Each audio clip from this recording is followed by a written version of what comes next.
రైలు hijack అయిన ఘటనలో మొత్తం 21 మంది ప్రయాణికులతో పాటు 4 పారామిలిటరీ సైనికులు మృతి చెందినట్లు పాక్ ఆర్మీ జనరల్ తెలిపారు. పాక్ భద్రతా బలగాల కాల్పుల్లో మొత్తం 33 మంది మిలిటెంట్లు మృతి చెందారని ఆర్మీ అధికార ప్రతినిధి లెఫ్టినెంట్ జనరల్ అహ్మద్ షరీఫ్ తెలిపారు. రైలులో ఉన్న అందరు మిలిటెంట్లను భద్రతా బలగాలు హతమార్చాయని, ఆపరేషన్ విజయవంతంగా ముగిసిందని తెలిపారు. మిగిలిన ప్రయాణికులను కాపాడమని సూచించారు.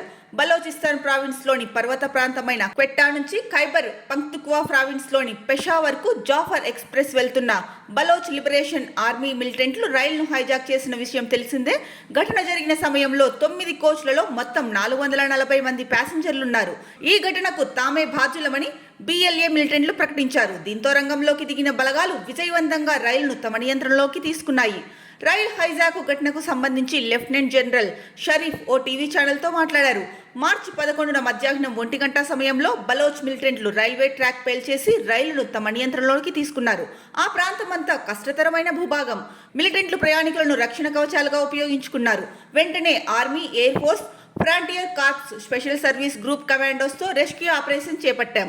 ఈ ఆపరేషన్ సమయంలో మిలిటెంట్లు ఆఫ్ఘన్లోని తమ సహాయకులు, సూత్రధారులతో శాటిలైట్ ఫోన్ల ద్వారా ఎప్పటికప్పుడు చర్చలు జరిపారు. ప్రయాణికులను రక్షణ కవచాలుగా ఉంచుకోవడంతో ఈ ఆపరేషన్ ముగించడానికి సమయం పట్టింది. మంగళవారం సాయంత్రానికి 100 మంది ప్యాసింజర్లను సురక్షితంగా కాపాడాం. ఇక బుధవారం మిగిలిన మొత్తం ప్రయాణికులను కాపాడాం. ఈ ఆపరేషన్ అత్యంత ఖచ్చితత్వంతో పాటు జాగ్రత్తగా చేయాల్సి వచ్చింది. ఆత్మాహుతి బాంబర్లను మొదట స్నిప్పర్స్ చంపేశారు.